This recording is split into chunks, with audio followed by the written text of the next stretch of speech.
আসসালামু আলাইকুম। আপনারা বলুন, জামাত ইসলামী আর কিভাবে আপনাদের কাছে ক্ষমা চাইবে? কিভাবে ক্ষমা চাইলে আপনারা তাকে ক্ষমা করবেন?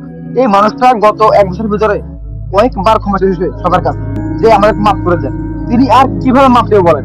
তিনি কিভাবে মাফ চাইলে আপনারা তাকে ক্ষমা করবেন? যেই অমানুষের বাচ্চাগুলো বলে যে রাজাকার শুধু জামাত ইসলাম ভিতরে আছে, সেই অমানুষের বাচ্চাগুলো কি দেখে নাই 2011 সালে যখন হাসিনা রাজাকার তালিকা প্রকাশ করে, সেখানে দেখা যায় 70% রাজাকার ছিল আওয়ামী লীগের ভিতরে, আর বাকি 17% ছিল বিএনপির ভিতরে, লাস্ট 13% ছিল জামাতের ভিতরে। সুতরাং যারা জামাতকে মনে করে রাজাকার, জামাতকে মনে করে পাকিস্তানি, সেই নিমুখারাম গুলা, সেই বেমান গুলা জামায়াতকে রাজাকার জন্য ঘৃণা করে না।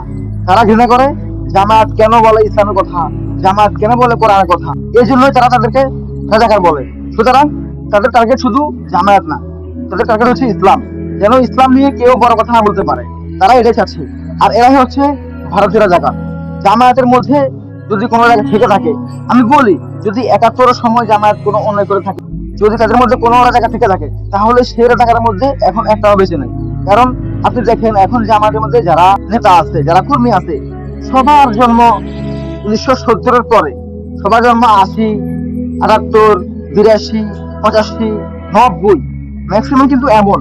সুতরাং যারা যাকে তাকে বলে রাজাকার, জামাত করে দেখলে বলে তুই রাজাকার, তুই এই, তুই সেই, তুই মূল্যবাদী, তাদেরকে আমি বলি ভাই, তুই যদি মনে করো যে জামাত ইসলাম মানে রাজাকার, তুই খবর লেগে দেখ, তুই সবচেয়ে বড় রাজাকার, তোর 14 গোষ্ঠী রাজাকার। তুই খবর লেগে দেখ, তোর দাদা, তোর মা, তোর নানা, তারা সবাই ছিল ইন্ডিয়ান রাজাকার। সুতরাং যাকে তাকে রাজাকার বানাবি না। তুই দেখো না 2011 সালে যখন তোর আম্মা রাজাকার তালিকা প্রকাশ করলো, তখন দেখা গেল সবচেয়ে বেশি রাজাকার ছিল আওয়ামী লীগের ভিতরে। তুই কি এগুলো পড়াস নাই? তুই কি নিউজ পড়াস না, দেখোস নাই? সবচেয়ে বেশি ছিল রাজাকার আওয়ামী লীগের ভিতরে।